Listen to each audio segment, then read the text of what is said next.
To'g'ri, haqiqatdan bir xil otamlar bolaligidan muhabbatni his qilmay yashaydida qizlar onasi tarafidan. Bir xil onalar bor, o'zini g'am tashvishi, ichki bolalikdagi travmalardan kelib chiqib, katta bo'lgandan keyin fokusini umuman boshqa narsaga qaratadi. Ya'niki pul topishga qaratadi, ya'niki erini mehrini qozonishga harakat qiladi.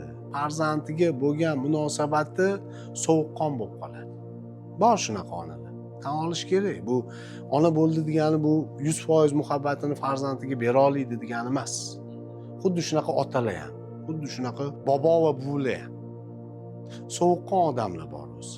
Ya'niki emotsiyasini ishlatishni bilmaydi. O'zi mehr ko'rmagan-ku bolalikdan. O'shanga qanaqa mehr berishni bilmaydi. Mehr nimaligini tushunmagandan keyin qanaqa qilib u mehr beradi?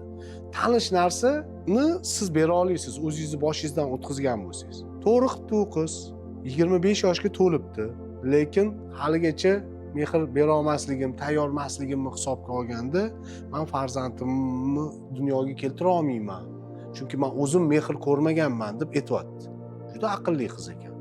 O'zi ko'rmaganligini tan olyapti. Mehr onasidan.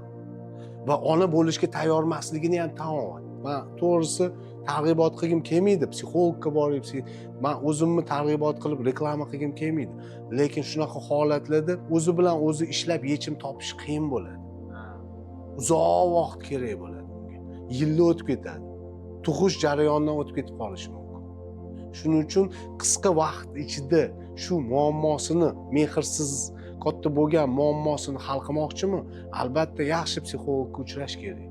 Shunda organizmi ham bor-ku, o'zi tayyor bo'lganini his qiladi. Organizm bu yerda qarshilik ko'rsatayotgan bo'ladi. Только ong, organizm ham bog'liq-ku, chambarchas.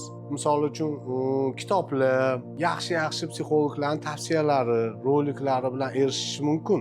Farzandini qanaqa qilib to'g'ri tarbiyalash. Lekin illiqlik, sof muhabbat bilan mexanik ravishda tarbiyalash biza baribir doim Taolo bizaga qalbni berib qo'ygan. Lekin biza sun'iy intellektga qalb bera olmaymiz. U faqat ongi bilan harakat qiladi. Yig'gan ma'lumotlarga asosan harakat qiladi.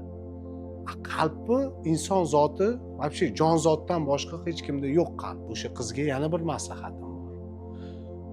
Siz o'shani tushunib turib, farzandni dunyoga keltirishdan qo'rqasizmi? Sizga maslahatim qo'rqmang.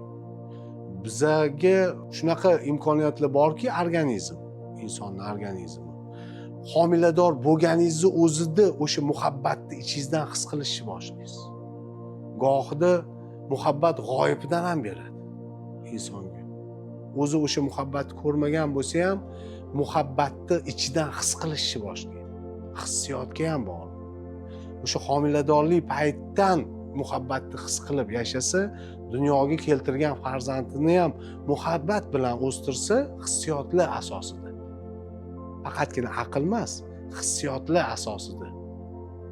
Intuitsiyasi asosida his qilib ulg'aytirsa, albatta bu o'sha muhabbatni bera olgan hisoblanadi o'sha farzandiga. Shunga maslahatim, qo'rqmasin. Bu avvalambor aqli bilan, bilimi bilan tushunib yetyapti-ku. Demak, onasi bermagan narsani imkoniyat darajasida farzandiga berishga harakat qilsa bo'ldi.